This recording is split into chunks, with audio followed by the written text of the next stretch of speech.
Alright, guys. Alright, guys. Talked about the remember being up. I mean, the axle housing being in. I got the hoses all rerouted. And now I'm going to clean up the brackets that go on the bottom here and here. And once those are kind of in, I'll bring the shocks over in place.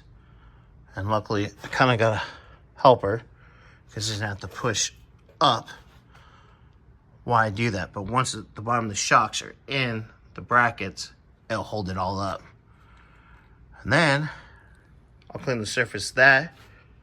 New gasket, which is sitting on the top of the tire over there. And get that in.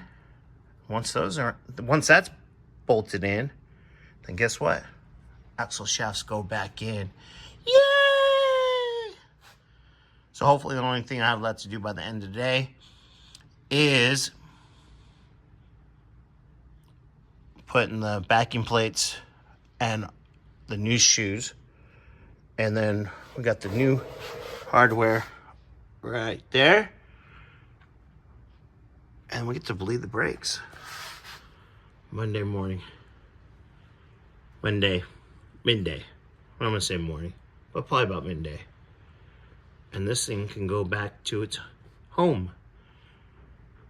Oh man, it's a nice breeze right now. It's hot again today, guys.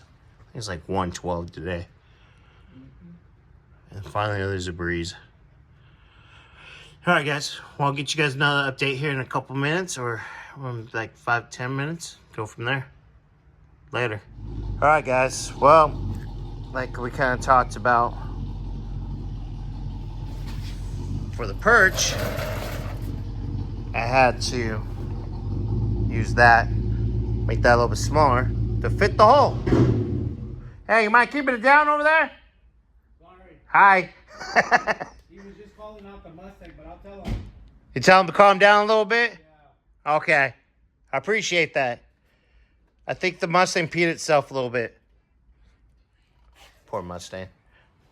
But yeah, so I'm going to clean that up, and then I'll get that all bolted, and we'll have the shocks hooked up later. All right, guys. Well, we got one done over there. Got this one done. Fitting in nice and good. So, give these a little spritz. We'll get them bolted up. I can't wait. Yeah, boy. Yeah. So, yeah. All right, guys. Well, hopefully, like I said, in about 5-10 minutes, I'll have another update for you guys. I'm excited. All right, later.